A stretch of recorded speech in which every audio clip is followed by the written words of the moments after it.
Great things, my fellow warriors, boy Meckanimal, and today, at the request of few of my subscribers, and it's been a long time coming, you're finally going to be served the complete beginner's guide to calisthenics. So for those who are planning to start calisthenics and build the best physique of their life using calisthenics, this is the place to be. I've been training calisthenics for the past 10 years, and for the first 3 years of my journey, I've strictly been focused on calisthenics. So you could go back to my previous videos and have an idea of what kind of body I've been able to achieve within my first 3 years of training. And that can be found in my first motivational video, where you can see the tremendous progress that I've seen and observed, which actually got me going since then. And after 3 years, obviously, I've evolved and started mixing a little bit of power lifting compound movements, and slowly I became a machine, and this is and then that led us to where we are today. So, and to start, all it takes is little step, and in the future intricacy can be addressed, but for now just focus on the basics, and with a super diligent and super consistent work, you will be able to achieve greatness. So we're going to cover 6 different exercises today. 2 vertical pushing and pulling exercise, and 2 horizontal pushing and pulling exercises, to which we're going to add 2 lower body exercises. And the reason why I'm not going to add a pulling lower body exercise, because the nature of it is a little too hard for a beginner to start with. So as long as you're asked to grasp a certain, most of those lower body exercises I'm going to show you today, you should be able to target the hamstring at least efficiently for the time being, until you get well molded into the calisthenics routine. So we're going to cover the pulling, the classic pulling pull-up exercise, the vertical one, and then we're going to cover the dip, which will be considered the vertical pushing exercise, even though it could be controversially called a an horizontal pushing exercise. But today I'm going to call it a vertical pull push, because I'm not going to teach you guys handstand push-ups or a variation of it. It is a little too complex for a beginner to start with. I'm not going to complicate anything much more than it is already. So, and then we're going to learn the straight-on pull, which is a horizontal pulling exercise, also known as a body roll, and the classic push-ups, which is an horizontal push. And then the lower body exercise are going to consist of the regular body weight exercise, body squats, and to which we're going to add a much more complex variation, that is the pistol squat, also known as the one leg squat, or whatever you want to call it. So without further ado, let's get to work and let's achieve greatness. So we are going to start with the classic pull-up. Everybody knows what a pull-up is, but many are afraid to learn how to pull, because they're either too weak, or they feel like it will take forever, or some may have never tried, are able to do a pull-up and don't even know it. So to find out, you're gonna have to grab the ball and then figure out on your own whether you can or not. If you cannot, it's okay. I'm going to address some regression and variation in a different video. But for those who can pull, that's good. So I'm going to show you a classic way to pull. So you start by reaching the ball within shoulder width or slightly outside of shoulder width range. Grab the ball, okay, but outside of shoulder width, and then maintain that pelvis tilt slightly to keep the body in the hollow position. And before you start the pull, you want to start by engaging your shoulder blade, which is a retraction and depression of the scapula. See the movement, and after that, pull all the way up and all the way down. Retract, pull all the way down. So think of the retraction and depression of the scapula as you loading the gun, and then pull the trigger. Load, trigger, load, trigger. So again, load, trigger, load, trigger. But even though it seems like a two a two-part movement, it will come organically as soon as you get used to the concept of loading and pulling. So keep in mind, always engage your scapula before you start your pull-up. So that will be the pull-up, one great way to target your biceps, your forearm, and your lats. Now we're gonna go up to the dips and see how the dips is to be performed. So now we're going to go over the dips, and the dips is known to me as the best exercise to develop some crazy strength in the triceps as much as the muscular development. Go wonder why I was able to build some blade looking triceps over the past few years. Anyway, without further ado, let's show you guys how to perform the dips. So to start the dips, you want to jump into the front supports by raising yourself to that position. Always keep that pelvis tilt, okay, for optimal line whenever you perform the movement. And then to start the movement, you want to lean over, and then while maintaining the forearm perpendicular to the ball, you want to lean over till you break 90 degrees and come back up. So the mistake people do is they tend to drop straight forward. No, you want to stabilize yourself, okay? And the stability is achieved by externally rotating your shoulder, meaning, I guess again, retraction and depression of the scapula. As you can see, it keep on repeating itself. It's gonna be fundamental in your journey of calisthenics, retraction and depression. So push, what's gonna make you perform more efficiently. The dips will be retraction, depression, and lean forward and back, forward, boom. As you can see, always have your forearm perpendicular to the ball. It is overriding to have that. The moment you start observing your elbow protruding backward, it means that either you don't have enough stability in your shoulder, or you lack the strength in your shoulder to be able to control the movement forward. And that means you will have to get comfortable in that front support, can hold it for time to build that stability, and then over time you can you'll be able to build the sturdiness that's needed for you to perform a dip efficiently.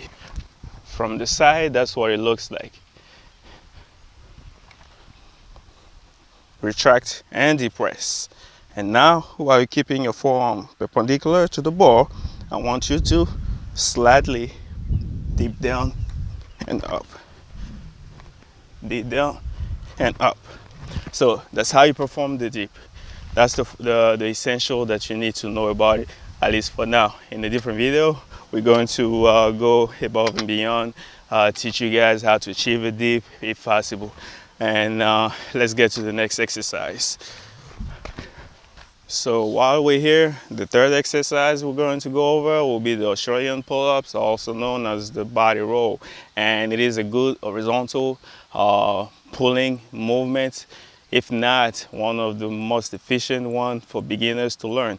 I made a mistake not to do it. Not to use it while I started my journey, and it was way too late in the future that I had to focus on rowing, because it seems to be known as a progression to the pull-up. So many people make the mistake not to focus on developing that rowing, that raw rowing strength, and that can be debilitating to you in the future when you want to learn stuff like the front lever. So yes, don't make the same mistake I did.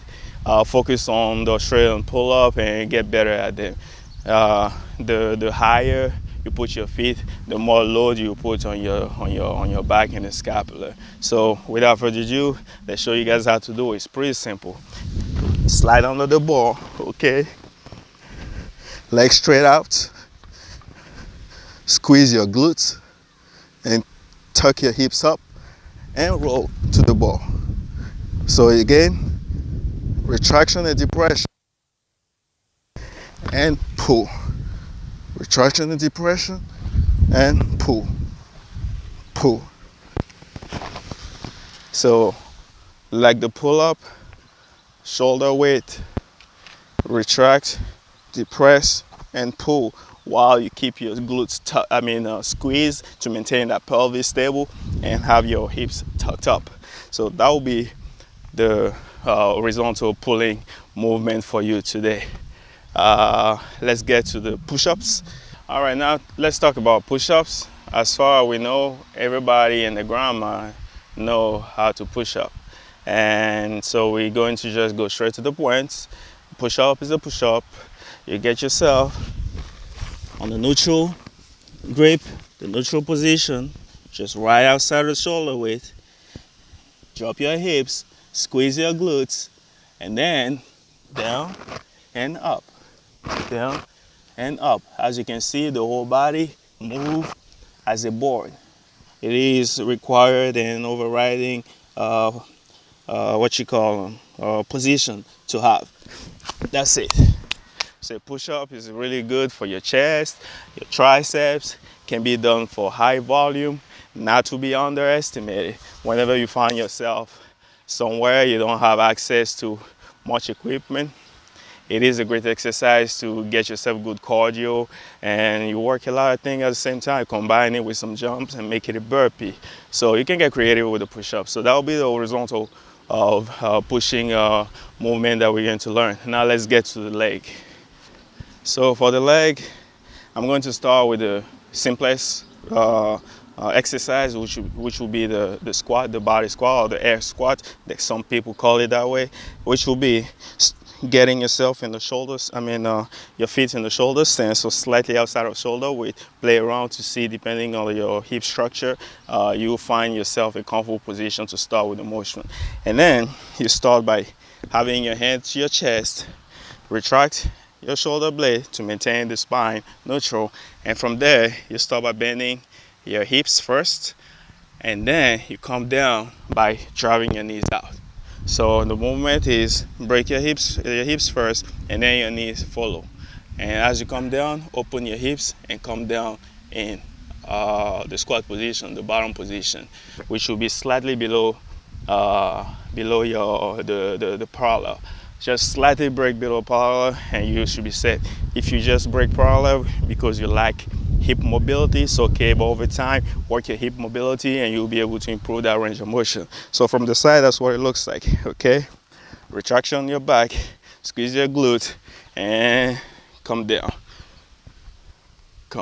and up.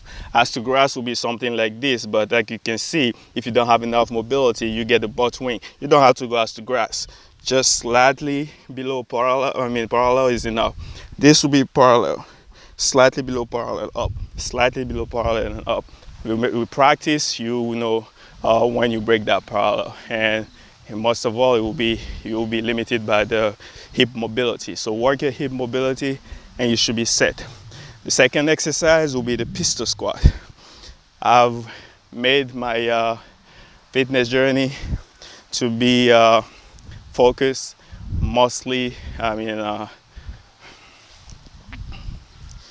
So the next exercise we're going to learn is going to be the pistol squat. So the last exercise we're going to learn is going to be the pistol squat. And the pistol squat is a very powerful calisthenics exercise you can use to develop some crazy leg strength and leg explosiveness and everything that comes with it. I myself, I'm known for my proficiency in this movement, and let me give you a little story. I actually focused on that movement because when I got into calisthenics, on every single video you will see people making fun of calisthenics athletes because they don't have legs. So I made it my life goal to become as beast as possible when it comes to leg exercise, because other people, when I do it, I was gonna be the advocate of calisthenics when it comes to the leg, to the leg strength. That's how I became so good at the pistol squat. So if it wasn't for the fact that people were picking on calisthenics athletes, I probably would not have been able to do that much with the pistol squat or the movement itself. So to do the pistol squat, I can't really teach you how to do it now. It will be a different video, but for what I can tell you, you need to observe the same fundamental rules for the body weight squat. Meaning, you want to maintain your posture as upright as possible throughout the full movement. It's hard biomechanically because by using one leg, as you get lower, you're going to require a lot more mobility in your hips than most people have to be able to maintain that spine neutral. So it comes down to managing that retraction as much as possible as you're coming down, and it's gonna require you as well an increased what you call ankle mobility. I think the pistol is the ultimate test of ankle mobility, if I'm not mistaken. So for you to be able to perform the pistol squat efficiently, you need to have crazy ankle mobility as well. So until you adjust that issue of ankle mobility and next hip mobility, the pistol squat will never be yours. So get to work on it if you're one of those people that like those attributes. So to start, upright, leg straight, and then start by breaking your hip, just like I said in the previous exercise when it comes to the regular squat. And then as you come down, external rotate your hips and descend in the squat position and back up. Retract, come down, and up. So notice you want to work as hard as possible at keeping that leg engaged. It will help with the balance as well. So a lot of people will focus so much on one leg and let go of the other one, and then wonder why they don't have enough balance. So everything has to be tensed up, from the toe to the hip to the core, retraction, everything. The only thing that's not tensed up is maybe your neck. I don't know. So from this side, that's what it looks like. Extend. That's going to be my leg, my left leg, which is the least efficient in the movement. Even though it tends to be my leap leg for many things, but it's my weaker leg. For some reason, I mean, it just is not up to par with the right part. So here, that's what it looks like. Same thing. Retract, down and up. Retract, break, down and up. So you want to work both parts, no excuse, and always one side is just gonna lag, and it will kind of be like that for the rest of your life. Even what you call elite athletes have been experiencing the same issue. You go, they've measured some left leg and right leg production of power of elite Olympic lifters, and you always see that the one side is always producing more power than the other side. So it's just something you have to deal with.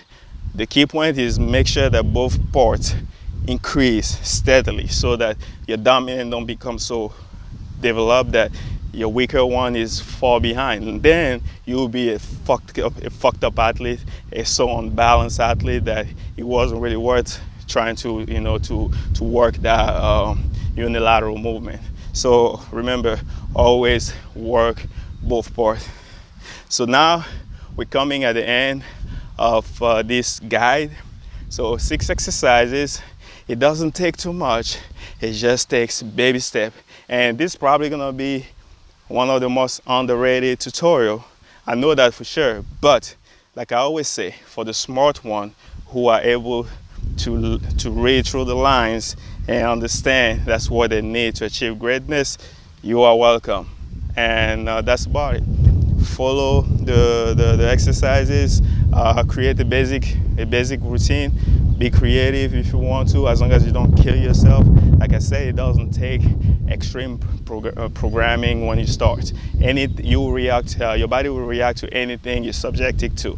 The problem with calisthenics is you need to build enough volume for you to see results, which I did when I started. I didn't know much. I just did a whole rack of pull-up, push-up tips, or whatever it is that you want to call it. And the next thing I know, my body was transforming without even any knowledge of programming or how to train. So, but for those who just don't want to be wandering and trying random stuff, you can always request some coaching, or you can purchase some programs. I don't have a program for sale right now, but I do have a a beginner calisthenics program for free on my website, and you guys can look for it. For those who are interested in it, I just showed you the basic exercises that you will be using to develop a solid base to start your journey of calisthenics. So I hope it was useful. Everything is and will always be small the Meckanimal way. As you guys know, I'm always with my flip. Boom. Salute.